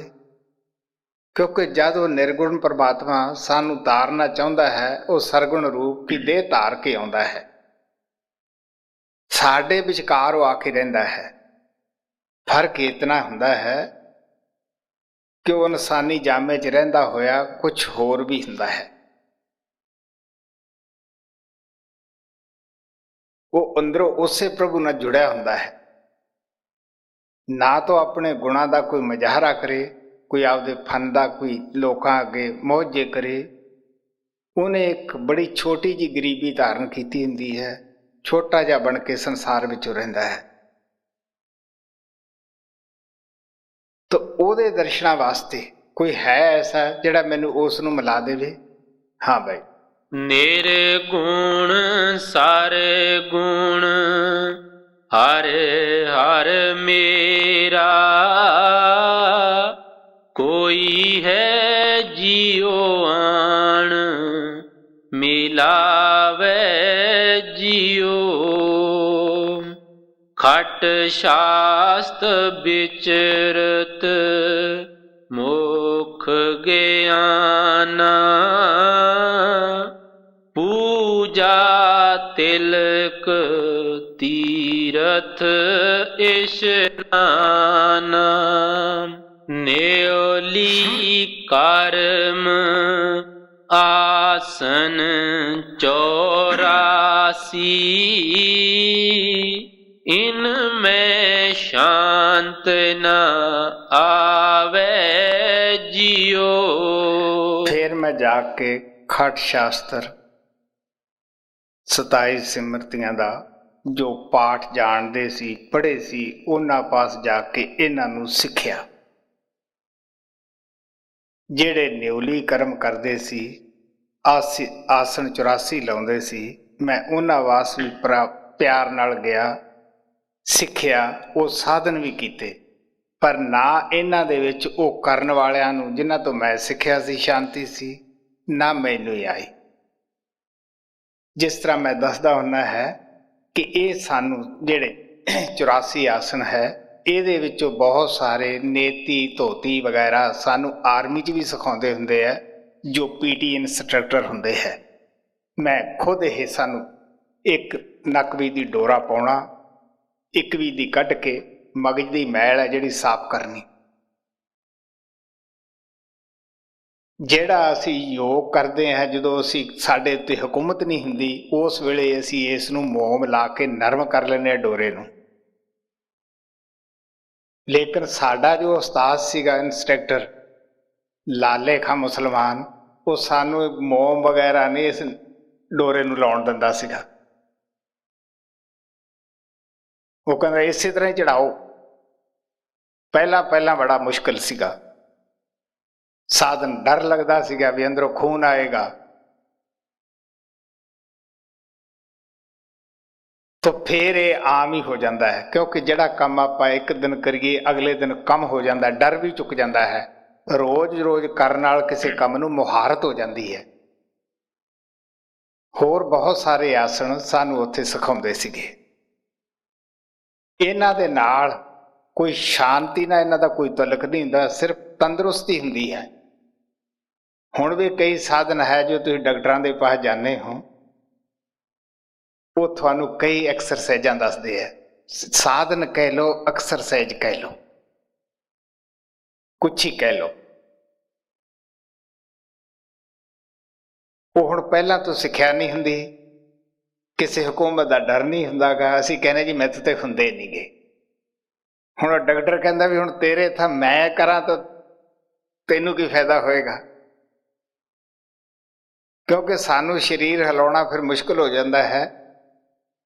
ਤੋ ਇਹ ਜਿਸ ਟਾਈਮ ਸਾਨੂੰ ਕਰਾਏ ਗਏ, ਉਸ ਵੇਲੇ ਕੀ ਸੀ ਕਿ ਬਲ ਸੀ, ਉਮਰ ਠੀਕ ਸੀਗੀ, ਹਕੂਮਤ ਦਾ ਡਰ ਵੀ ਸੀਗਾ ਵੀ ਇਹ ਫੇਲ ਕਰ ਦੇਣਗੇ। ਤੋ ਇਸ ਵਾਸਤੇ ਕਹਿਣ ਲੱਗੇ ਵੀ ਇਹਨਾਂ ਨਾਲ ਸ਼ਾਂਤੀ ਨਹੀਂ। ਮੈਂ ਦੱਸਿਆ ਸੀ ਕਿ ਇਹ ਸ਼ਬਦ ਆ ਮੇਰੇ ਨਾਲ ਖਾਸਾ ਲਗਾਓ ਹੈ, ਮੇਰੀ ਜ਼ਿੰਦਗੀ ਦਾ ਕੁਝ ਹਿੱਸੇ ਦਾ ਹੀ ਸ਼ਬਦ ਹੈ ਇਹ। ਸੋ ਇਸ ਵਾਸਤੇ ਕਹਿਣ ਲੱਗੇ ਵੀ ਮੈਂ ਇਹਨਾਂ ਦੇ ਪਾਸ ਜਾ ਕੇ ਇਹ ਸਾਧਨ ਸਿੱਖੇ, ਨਾ ਉਹਨਾਂ ਨੂੰ ਸ਼ਾਂਤੀ ਨਾ ਮੈਨੂੰ ਸ਼ਾਂਤੀ। ਜੀ, ਨਿਉਲੀ ਕਰਮ ਆਸਨ 84, ਇਨ ਮੈਂ ਸ਼ਾਂਤ ਨ ਆਵੇ ਜਿਉ। अनेक बारख किए जप तापा,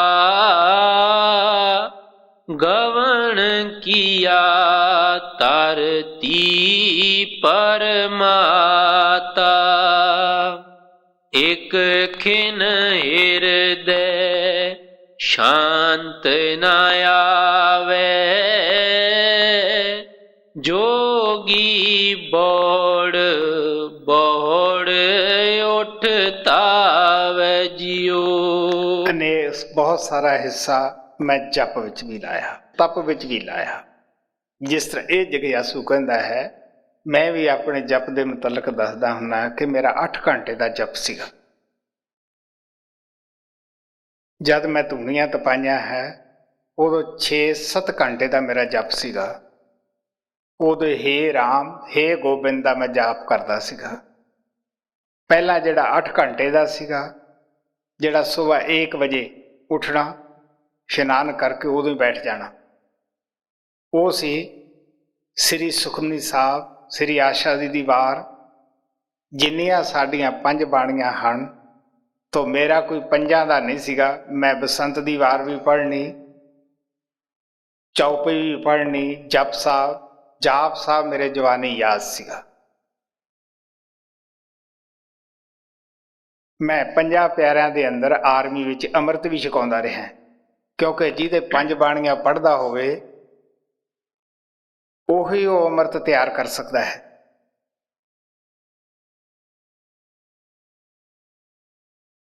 जद साडी आर्मी इत्थे लोहगढ़ किले अंमृतसर दे विच आके रही, एक दिन सुबह असीं आम ही 3 बजे आउंदे हुंदे सी हरमंदर साहब। एक दिन अकाल तख्त की पौड़ी ते चढ़ गए। वो भाई ने, जथेदार साहब ने डांट लाई कि थानू पता है इत्थे ओह चढ़ सकदा जे 5 बाणियां कंठ होण। मैं उन्होंने कहा जी तू 5 कहना, मैं तो 8 सुन लै। असीं रोज आउणे, रोज पढ़ते हैं। ये 8 घंटे का जप कोई छोटा जिहा नहीं हुंदा गा। फिर मैं ये भी तजर्बा दसदा है कि ये किन्ना सी। जां तां जो जपजी साहब शुरू करना उदों पता होना भी हुण शुरू किया है, तो या जदों सुखमनी साहब का भोग पाउणा, पिछों सारिआं नूं सुखमनी साहब सी, नानके गुण नाम सुखमनी। बाकी का पता नहीं कित्थे कित्थे फिर के मैं वो कढ़ दिंदा सीगा।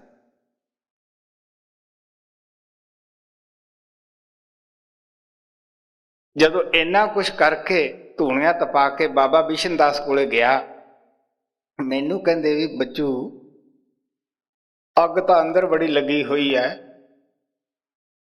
एक किस्म दी नहीं 5 किस्म दी है, तो जे बाहर पिंडा सड़ा लिया उसका की फायदा होया, कोई शांति आई? एक दफा फतेह मुसलमान, उहदे कोले भी 2 ही शब्द का भेद सी। उहने मैनू पुछया कि पोथी रोज पढ़दा है, कदे अंदरला भी टिकिया? हुण उन्हां दिनां च पता ही नहीं सी भी अंदरला कास नूं कहिंदे है। मैं कहा जी इस गल का नहीं मैनू पता। फिर कि तो वो होई, दौड़दा दौड़दा आया तो भज्या भज्या गया। यही ये जगयासू कहता है कि जी मैं जप तप अनेका साल किया,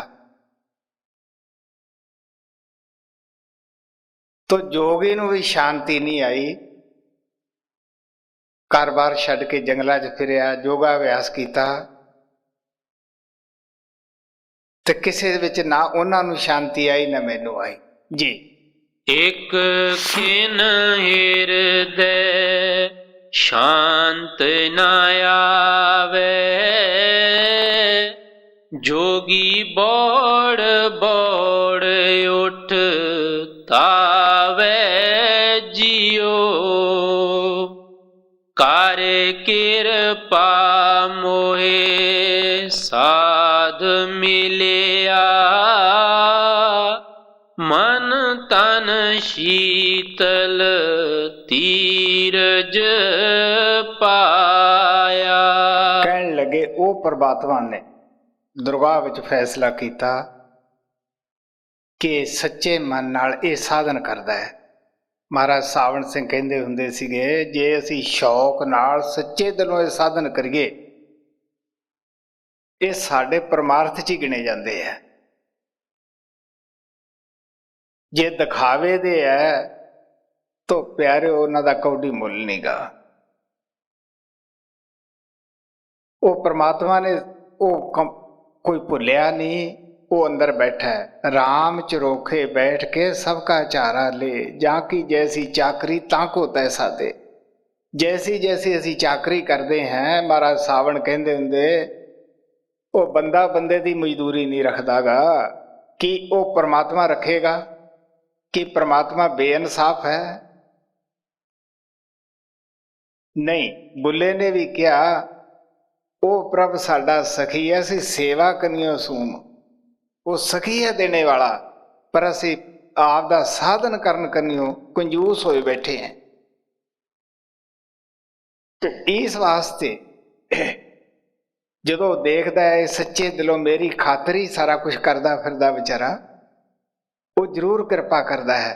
ਤਰੀਕਾ ਇਹੀ ਹੈ ਕਿ ਕਿਸੇ ਆਪਦੇ ਸੱਚੇ ਪਿਆਰੇ ਪੁੱਤਰ ਦੇ ਨਾਲ, ਜਿਹੜਾ ਉਸੇ ਨੇ ਭੇਜਿਆ ਹੁੰਦਾ ਹੈ, ਜਿਹੜਾ ਉਸੇ ਦਾ ਹੀ ਰੂਪ ਹੁੰਦਾ ਹੈ, ਸ਼ਕਲ ਹੀ ਵਟਾਈ ਹੁੰਦੀ ਹੈ, ਬਰੂਪੀਆ ਬਣਿਆ ਹੁੰਦਾ ਹੈ,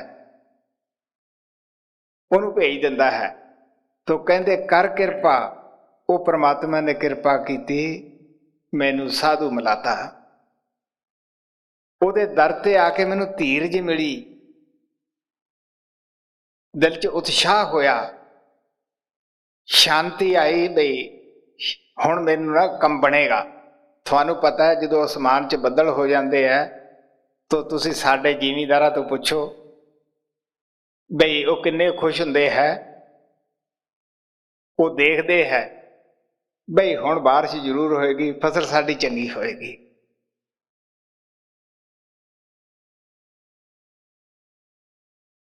ਇਸੇ ਤਰ੍ਹਾਂ ਜਿਹੜਾ ਸੱਚਾ ਜਗਿਆਸੂ ਹੈ, ਜਦੋਂ ਸੰਤਾਂ ਦੇ ਚਰਨਾਂ ਵਿੱਚ ਆਉਂਦਾ ਹੈ, ਉਹਨੂੰ ਉਦੋਂ ਹੀ ਧੀਰਜ ਹੋ ਜਾਂਦੀ ਹੈ।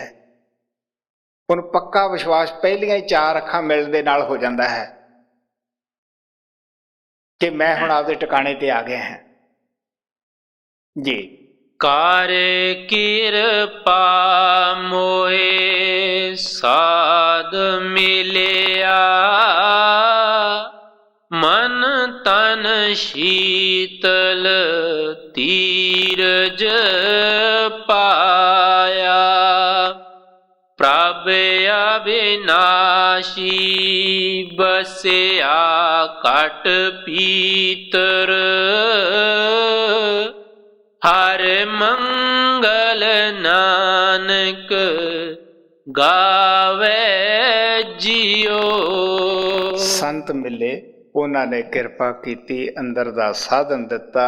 ਉਹ ਜਿਹੜਾ ਪਰਮਾਤਮਾ ਜੰਮਣ ਮਰਨ ਤੋਂ ਉੱਪਰ ਹੈ, ਜਿਹੜਾ ਨਾਸ ਤੋਂ ਰਹਿਤ ਹੈ, ਅਬਨਾਸ਼ੀ ਹੈ, ਉਹ ਦਿਨ ਰਾਤ ਮੇਰੇ ਅੰਦਰ ਪ੍ਰਗਟ ਹੈ।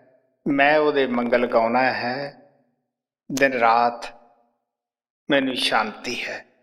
ਸੋ ਜਗਿਆਸੂ ਨੇ ਆਪਦਾ ਇਹਦੇ ਅੰਦਰ ਜੋ ਸਾਧਨ ਕੀਤੇ ਉਹਨੇ ਉਹ ਦੱਸੇ, ਜਿਨ੍ਹਾਂ ਤੋਂ ਸਿੱਖਿਆ ਉਹਨਾਂ ਦਾ ਵੀ ਦੱਸਿਆ। ਇਹ ਵੀ ਦੱਸਿਆ ਕਿ ਇਹਨਾਂ ਦੇ ਵਿੱਚ ਸ਼ਾਂਤੀ ਨਹੀਂ ਆਈ, ਤੁਸੀਂ ਦੱਸੋ ਕੋਈ ਉਪਾਅ। ਉਹਨਾਂ ਨੇ ਦੱਸਿਆ ਕਿ ਸਾਨੂੰ ਕਿਰਪਾ ਕਰਕੇ ਪ੍ਰਮਾਤਮਾ ਨੇ ਸਾਧੂ ਮਿਲਾਏ। ਸਭ ਤੋਂ ਪਹਿਲਾਂ ਸਾਨੂੰ ਜਦੋਂ ਸਾਧੂ ਮਿਲੇ ਉਦੋਂ ਹੀ ਮਨ ਨੂੰ, ਤਨ ਵੀ ਸਾਡਾ ਤਪਣੋਂ ਹਟ ਗਿਆ, ਮਨ ਵੀ ਹਟ ਗਿਆ, ਸਾਨੂੰ ਧੀਰਜ ਹੋਇਆ, ਸਾਨੂੰ ਸੰਤੋਸ਼ ਹੋਇਆ, ਭਰੋਸਾ ਆਇਆ। ਤੋ ਪ੍ਰਭ ਅਬਿਨਾਸ਼ੀ, ਉਹ ਜਿਹੜਾ ਨਾਸ ਤੋਂ ਰਹਿਤ ਪਰਮਾਤਮਾ ਹੈ, ਉਹ ਸਾਡੇ ਅੰਦਰ ਪ੍ਰਗਟ ਹੈ। ਅਸੀਂ ਉਹਦੇ ਦਿਨ ਰਾਤ ਮੰਗਲ ਗਾਉਂਦੇ ਹਾਂ। ਸੋ ਸਾਨੂੰ ਵੀ ਚਾਹੀਦਾ ਹੈ ਜੋ ਕੁਝ ਛੋਟੇ ਜਿਹੇ ਸ਼ਬਦ ਦੇ ਅੰਦਰ ਗੁਰੂ ਨਾਨਕ ਦੇਵ ਜੀ ਮਹਾਰਾਜ ਨੇ ਪਰਮਾਤਮਾ ਦੇ ਘਰ ਦੀ ਸ਼ੋਭਾ ਕਰੀ, ਕਿਵੇਂ ਉਹਨਾਂ ਨੇ ਧੀਰਜ ਪਾਈ, ਕਿਵੇਂ ਉਹ ਪਰਮਾਤਮਾ ਨੇ ਕਿਰਪਾ ਕੀਤੀ, ਬਿਆਨ ਕੀਤਾ। ਸਾਨੂੰ ਵੀ ਚਾਹੀਦਾ ਹੈ ਇਸੇ ਤਰ੍ਹਾਂ ਅਸੀਂ ਵੀ ਸ਼ਰਧਾ ਬਣਾ ਕੇ ਆਪਣੇ ਜੀਵਨ ਨੂੰ ਸਫਲ ਬਣਾਈਏ। ਜੋ ਵਕਤ ਪਰਮਾਤਮਾ ਨੇ ਦਿੱਤਾ ਹੈ ਇਸ ਦੀ ਕਦਰ ਕਰੀਏ।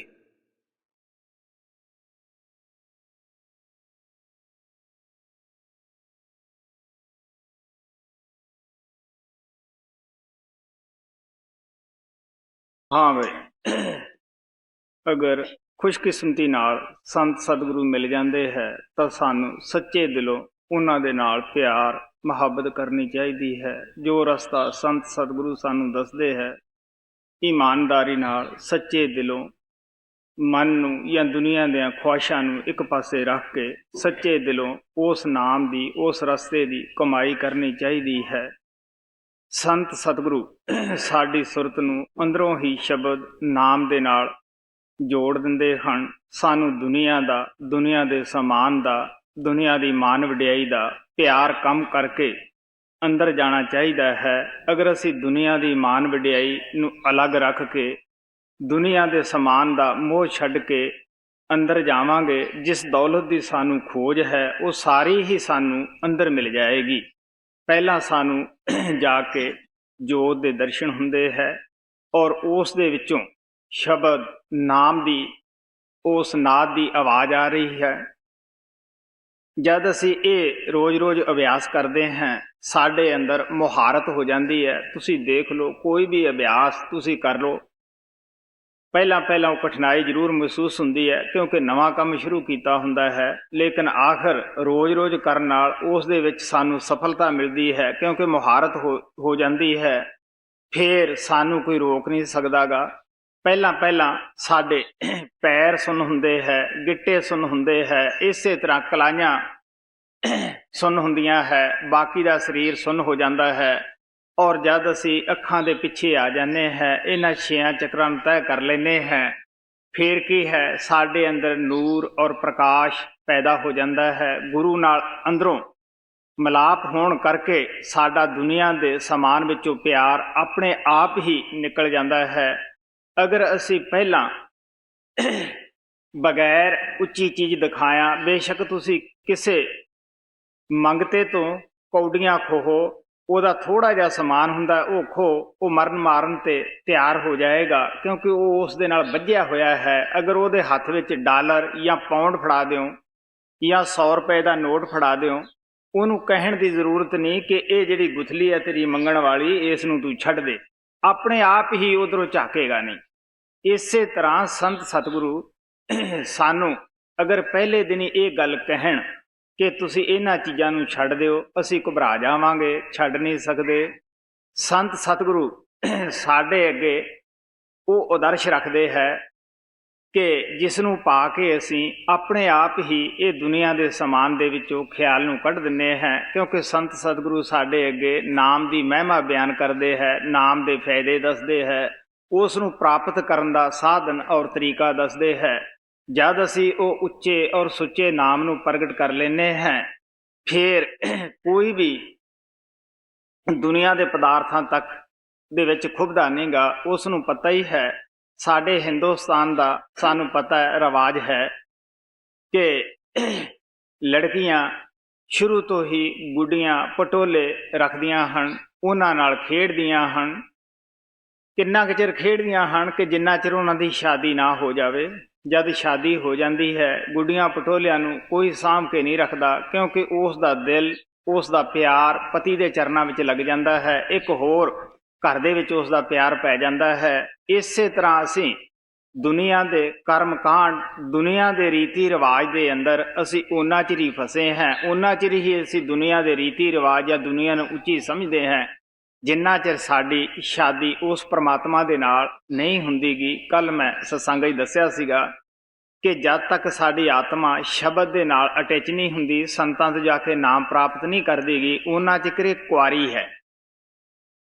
ਸੰਤ ਸਤਿਗੁਰੂ ਜਿਸ ਵੇਲੇ ਨਾਮ ਦਿੰਦੇ ਹੈ, ਉਸ ਵੇਲੇ ਕੀ ਕਰਦੇ ਹੈ, ਸ਼ਬਦ ਰੂਪ ਹੋ ਕੇ ਇਸ ਆਤਮਾ ਦੇ ਨਾਲ ਸ਼ਾਦੀ ਕਰ ਲੈਂਦੇ ਹੈ। ਉਸ ਤੋਂ ਬਾਅਦ ਸਵਾਮੀ ਜੀ ਮਹਾਰਾਜ ਕਹਿੰਦੇ, ਜਦ ਇੱਕ ਦਫਾ ਸ਼ਾਦੀ ਸਤਿਗੁਰੂ ਸ਼ਬਦ ਦੇ ਨਾਲ ਹੋ ਜਾਂਦੀ ਹੈ, ਇਹ ਉਸ ਦੀ ਬੀਵੀ ਬਣ ਜਾਂਦੀ ਹੈ। ਹੁਣ ਉਹਦੀ ਮਰਜ਼ੀ ਹੈ ਜਦੋਂ ਉਹ ਲਿਜਾ ਸਕਦਾ ਹੈ। ਸੋ ਇਸ ਵਾਸਤੇ ਜਿਹੜਾ ਅੱਛਾ ਪਤੀ ਹੁੰਦਾ ਹੈ, ਉਹ ਆਪਣੀ ਬੀਵੀ ਵਾਸਤੇ ਹਰ ਕਿਸਮ ਦੀ ਕੁਰਬਾਨੀ ਕਰਨ ਵਾਸਤੇ ਤਿਆਰ ਹੁੰਦਾ ਹੈ। ਉਸ ਨੂੰ ਪਤਾ ਹੈ ਕਿ ਇਸ ਦੀ ਇੱਜ਼ਤ ਮੇਰੇ ਹੱਥ ਵਿੱਚ ਹੈ, ਮੇਰਾ ਫਰਜ਼ ਬਣਦਾ ਹੈ। ਇਹ ਤਾਂ ਇੱਕ ਦੁਨਿਆਵੀ ਪਤੀ ਦੀ ਗੱਲ ਹੈ, ਲੇਕਿਨ ਜਿਹੜਾ ਸੱਚਾ ਪਤੀ, ਕੁੱਲ ਮਾਲਕ, ਜਿਸ ਦਾ ਗੁਰੂ ਨਾਨਕ ਦੇਵ ਜੀ ਮਹਾਰਾਜ ਨੇ ਜ਼ਿਕਰ ਕੀਤਾ ਹੈ, ਹਰ ਕੀ ਨਾਰ ਸਦਾ ਸੁਹਾਗਣ ਰਾਂਡ ਨਾ ਮੈਲੇ ਵੇਸੈ, ਕਹਿਣ ਲੱਗੇ ਦੁਨੀਆ ਦੀਆਂ ਜੋ ਸ਼ਾਦੀਆਂ ਹਨ ਇਹ ਟੁੱਟ ਜਾਂਦੀਆਂ ਹਨ, ਦੁਨਿਆਵੀ ਹਨ। ਜਾਂ ਔਰਤ ਰੰਡੀ ਹੋਏਗੀ ਜਾਂ ਮਰਦ ਰੰਡਾ ਹੋਏਗਾ, ਇੱਕ ਦਾ ਜ਼ਰੂਰ ਵਿਛੋੜਾ ਇੱਕ ਨਾ ਇੱਕ ਦਿਨ ਪੈ ਜਾਏਗਾ। ਲੇਕਿਨ ਜੋ ਆਤਮਾ ਔਰ ਪ੍ਰਮਾਤਮਾ ਦੀ ਸ਼ਾਦੀ ਹੈ ਇਹ ਕਦੇ ਰੰਡੀ ਨਹੀਂ ਹੁੰਦੀ, ਇਹਨੂੰ ਸਦਾ ਦਾ ਸੁਹਾਗ ਮਿਲ ਜਾਂਦਾ ਹੈ। ਸੋ ਇਸ ਵਾਸਤੇ ਸਾਡਾ ਫਰਜ਼ ਬਣਦਾ ਹੈ ਕਿ ਬਾਹਰੋਂ ਖਿਆਲ ਨੂੰ ਹਟਾ ਕੇ ਮਨ ਨੂੰ ਸ਼ਾਂਤ ਕਰਕੇ ਤੀਸਰੇ ਤਿਲ ਤੇ ਇਕਾਗਰ ਕਰੀਏ। ਅਗਰ ਅਸੀਂ ਗੁਰੂ ਦਾ ਪਿਆਰ ਲੈ ਕੇ ਅੰਦਰ ਜਾਵਾਂਗੇ ਤਾਂ ਸਾਨੂੰ ਜੋ ਦੌਲਤ ਦੀ ਖੋਜ ਹੁੰਦੀ ਹੈ ਉਹ ਸਾਡੇ ਅੰਦਰ ਹੀ ਮਿਲ ਜਾਂਦੀ ਹੈ। ਸਾਨੂੰ ਰੋਜ਼-ਰੋਜ਼ ਸੰਘਰਸ਼ ਕਰਨ ਦੀ ਲੋੜ ਨਹੀਂ ਪੈਂਦੀ ਗੀ। ਗੁਰਮੁਖ ਆਏ ਜਾਏ ਨ ਸੰਗ।